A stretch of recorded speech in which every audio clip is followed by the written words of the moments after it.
Shalom, kita berjumpa kembali dalam serial Hidup dalam Rencana Allah bagian yang kedua. Perencanaan yang matang melibatkan investasi yang benar. Bagaimana investasi yang benar? Firman Tuhan mengajarkan dalam Matius 13 ayat 44 sampai dengan 46.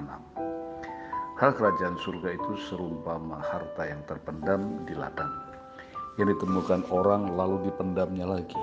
Oleh sebab sukacitanya pergilah ia menjual seluruh miliknya lalu membeli ladang itu. Demikian pula hal kerajaan surga itu seumpama seorang pedagang yang mencari mutiara yang indah. Setelah ditemukannya mutiara yang sangat berharga, ia pun pergi menjual seluruh miliknya lalu membeli mutiara itu.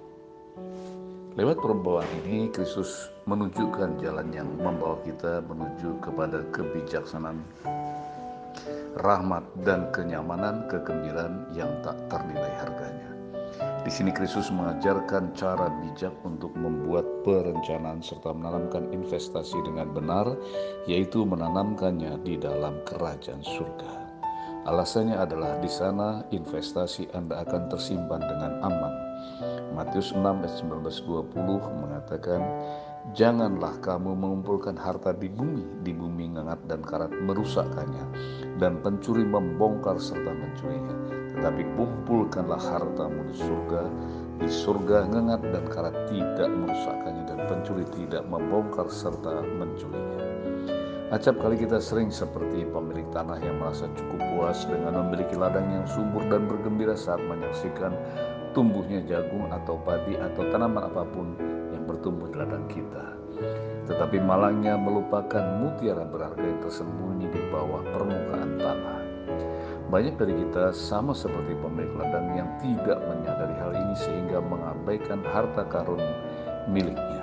Harta karun yang tersembunyi itu hanya dapat ditemukan dengan pencarian yang cermat. Selanjutnya Kristus mengingatkan kepada kita betapa tidak terbilangnya nilai kehidupan kekal yang tersimpan dan tersembunyi dalam kerajaan surga. Di sana tidak ada air mata kesedihan, tetapi yang ada hanyalah kebahagiaan abadi dalam kebersamaan dengan Tuhan untuk selama-lamanya. Bertolak belakang dengan kerajaan dunia di mana dalamnya syarat dengan konflik, persaingan, perebutan kekuasaan, arogansi, egoisme, keserakahan, penindasan, dan sebagainya. Dengan ditemukannya harta yang terpendam ini seharusnya membuat orang percaya merasa senang dan lebih berantusias untuk menjelajah serta mengeksplorasi lahan miliknya. Seharusnya keinginan kita akan berkat dan rahmat ilahi pun semakin besar, dan semakin besar pula ketakutan kita kalau kita gagal akan mendapatkannya. Setelah menemukan keagungan harta surgawi, kita harus siap meninggalkan kesenangan duniawi dan kebiasaan duniawi yang menghalangi pencapaian perkara-perkara surgawi. Seperti Musa meninggalkan daya tarik istana Mesir dan sebagai gantinya memilih untuk menderita sengsara dengan umat Allah.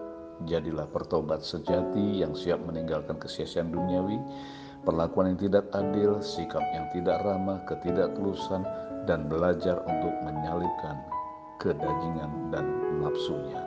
Saya tutup dengan closing statement.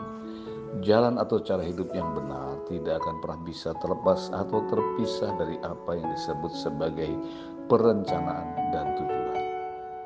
Setiap perencanaan demi mencapai tujuan tidak bisa tidak pasti membutuhkan investasi. Apakah atau kemanakah tujuan hidup Anda? Apakah yang Anda sudah investasikan untuk mewujudkan rencana Anda? Tuhan Yesus memberkati.